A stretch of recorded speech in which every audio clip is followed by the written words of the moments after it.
कुमार कीनू जी, अपने इस मंच पर उपस्थित आज के इस कार्यक्रम के मुख्य अतिथि हमारे, उनके साथ ब्रजमोहन सर जो भारतीय प्रशासनिक सेवा से हैं, वहीं से उन्होंने अपना सेवा समाप्त किया है। इस यूनिवर्सिटी के वाइस चांसलर के संरक्षक गिरी साहब, सामने उपस्थित अखौरी सर है, पदाधिकारी हैं और विद्यार्थी से नमन करता हूं, वंदन करता हूं। आज का यह दिन वास्तव में अपने आप में बहुत ही कि 10 दिसंबर उसको याद करते हुए आज हम लोग 2025 में उस विषय पर चर्चा के लिए उपस्थित हुए हैं। बहुत सौभाग्य की बात है। हमसे पहले अभी मनोज सर ने जब शुरुआत की थी तो उन्होंने रामायण महाभारत से लेकर के पीछे की सारी चीजों को उन्होंने बताया बहुत ही विस्तृत रूप से। और पानी सर ने तो लगभग NHRC से लेकर के ह्यूमन राइट्स के मामले में जितना हो सकता था करीब करीब उन्होंने बता दिया है। मैं विशेष रूप से इस सभागार में, जिसे हम नेताजी सुभाष यूनिवर्सिटी कहें, उनका चित्र लगा हुआ है, साथ में साईं बाबा का चित्र है।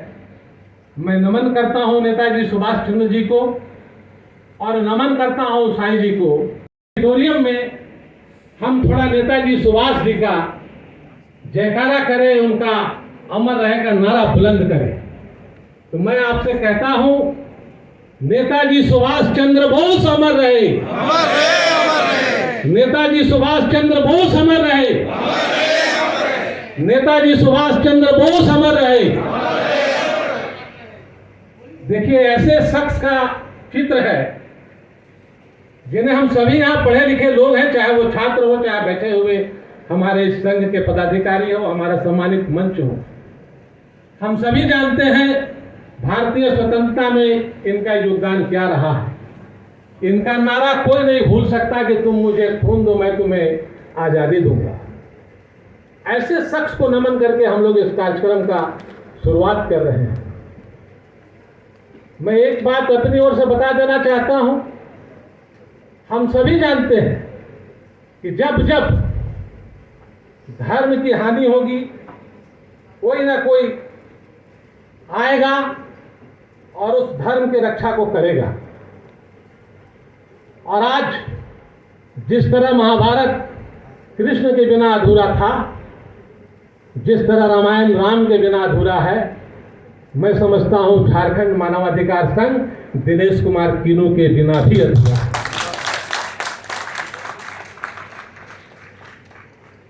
इनका संघर्ष हमने बहुत नजदीक से देखा है। जब 2004 में इन्होंने पदयात्रा का जिम्मा लिया, कोल्हान यूनिवर्सिटी बनाने के लिए एक बीड़ा उठाया, और तब निश्चित रूप से झारखंड मानवाधिकार संघ नहीं था, लेकिन मानवाधिकार का बैनर था। और उस बैनर के तले उनके साथ हम सभी लोगों ने, और आप में भी कुछ लोग रहे होंगे, मिलकर के राजभवन तक की पदयात्रा हुई। और आज उनके संघर्ष का परिणाम है कि कोल्हान विश्वविद्यालय आपके क्षेत्र में है। यह काम इन्होंने किया है, इसीलिए मैं इनके लिए कहता हूं कि राह संघर्ष की जो चलता है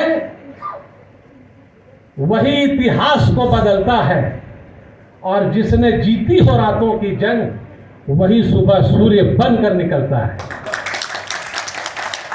आप सभी लोगों को संघर्ष करने की जरूरत है। मानवाधिकार अभी सभी लोगों ने बताया, हम सभी जानते हैं, सच है। मानव हम सभी हैं और मानव को जो अधिकार चाहिए वही मानव अधिकार है। लेकिन अगर हम पीछे के समय में जाएं तो आखिर 10 दिसंबर 1948 को ही मानवाधिकार क्यों? पहले से ही इसका हनन होता चला आ रहा था।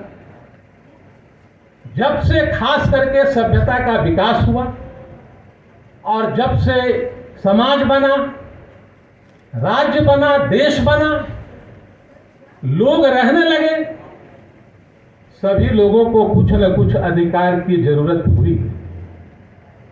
और इसी कड़ी में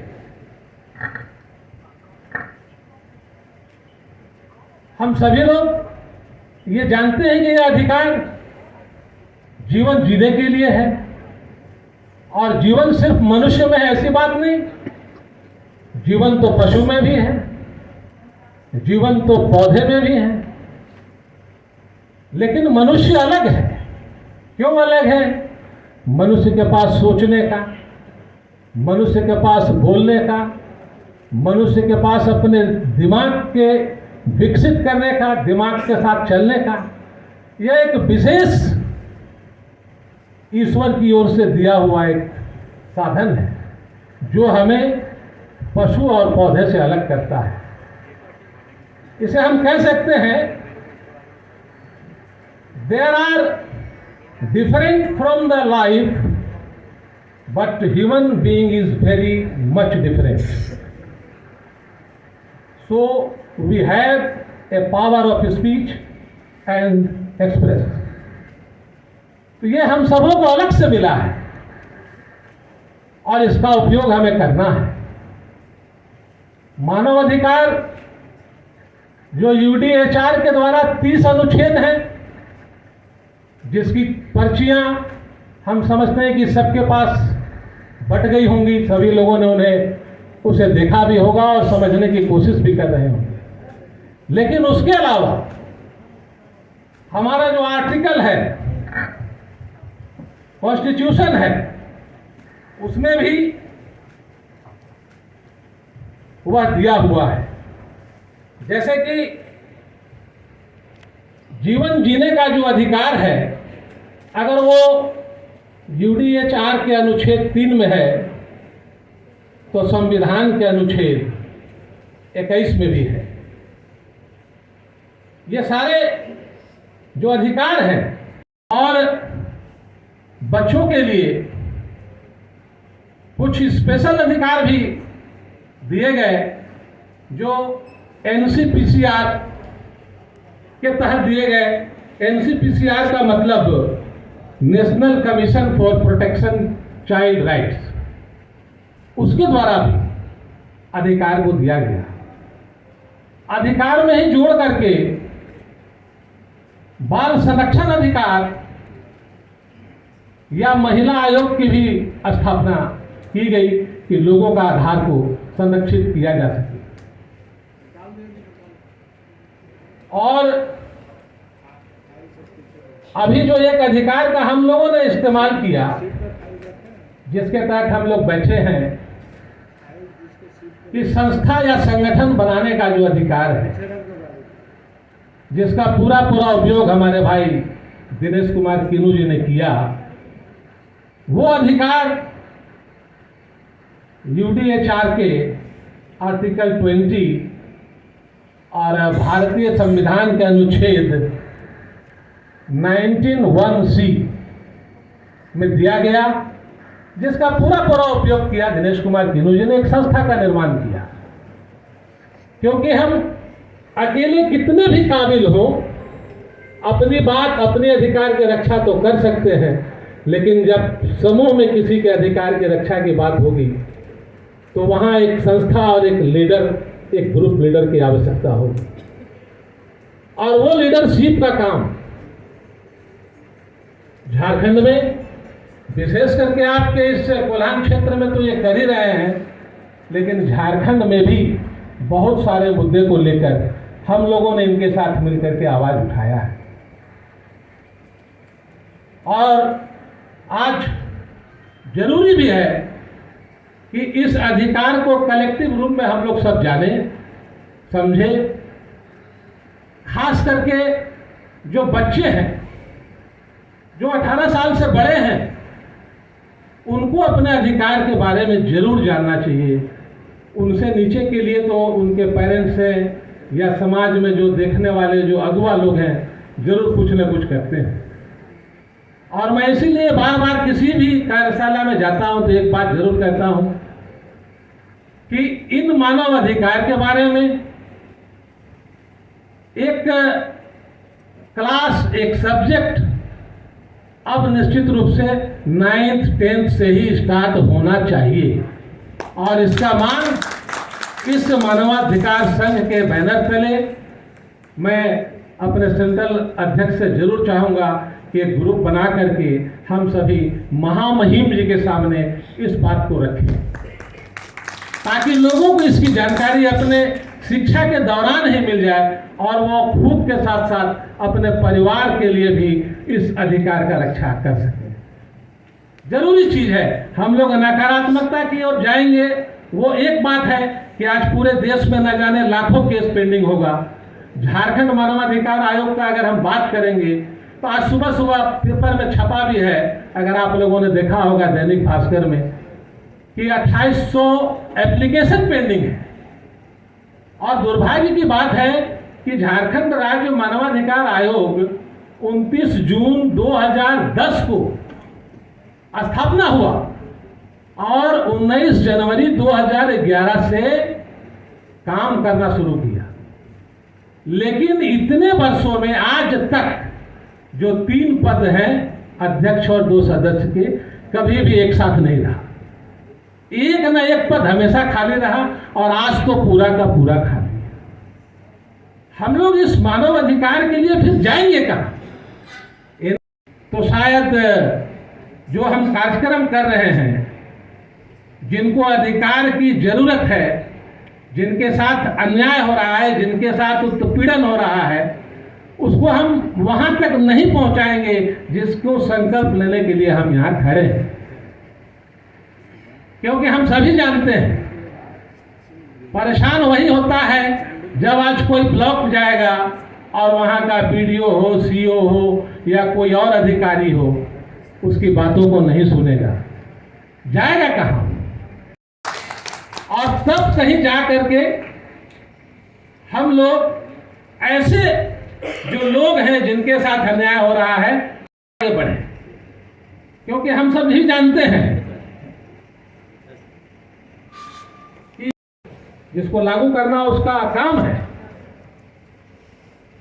और वो इसको नहीं कर रहा, तो आवाज उठाना हमारा काम है। और आवाज हम सब उठाएंगे। इस बात का संकल्प इस झारखंड मानवाधिकार संघ के सभी कार्यकर्ताओं को दमखम के साथ लेना चाहिए और उसमें जहां हमारी जरूरत हो, जहां हम सबकी जरूरत हो, हम सब साथ।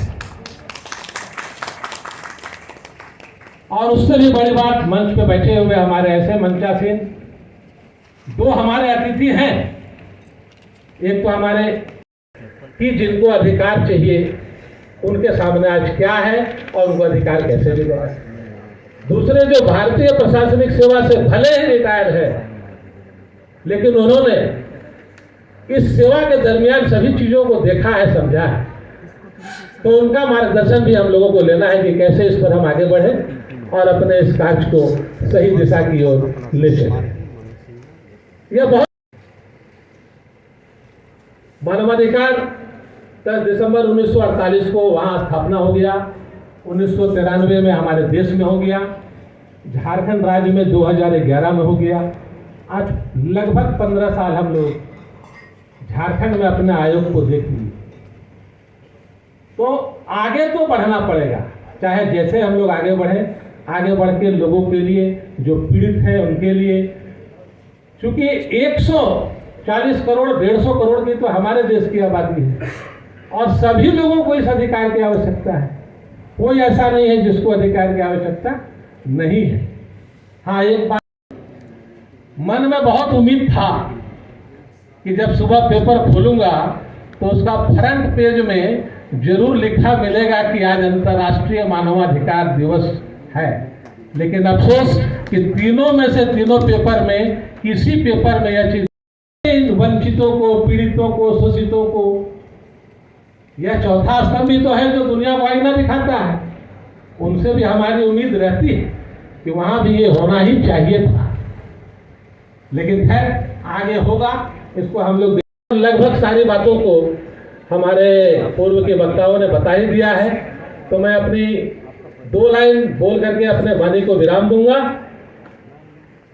कि जहां इंसान की पहचान सिर्फ इंसान हो जाए, हर चेहरे पर बराबरी का एहसास हो जाए, ये दुनिया तभी खूबसूरत कहलाएगी जब किसी का हक अधूरा नहीं हो और सारा अरमान पूरा हो जाए। इन्हीं बातों के साथ जिन्होंने गणेश वंदना किया, उन बच्चियों के ऊपर भगवान गणेश की बहुत बहुत कृपा बरसती रहे। जिन्होंने हम सभी लोगों का सम्मान पूर्वक ऑडिटोरियम तक लाना किया, यहाँ तक पहुँचाया, उन सभी स्वागत करने वाली महिलाओं पर भी साईं बाबा का पूरा पूरा कृपा बरसता रहे। मंचासीन अतिथिगण और ऑडिटोरियम में बैठे सभी हमारे छात्र और जितने भी संघ के कार्यकर्ता पदाधिकारी बंधु हैं, हम सभी लोगों को भगवान इतना शक्ति दे कि हम सब मिलकर इस मानवाधिकार संघ का जो उद्देश्य है उसको पूरा कर सके। जय हिंद, जय झारखंड।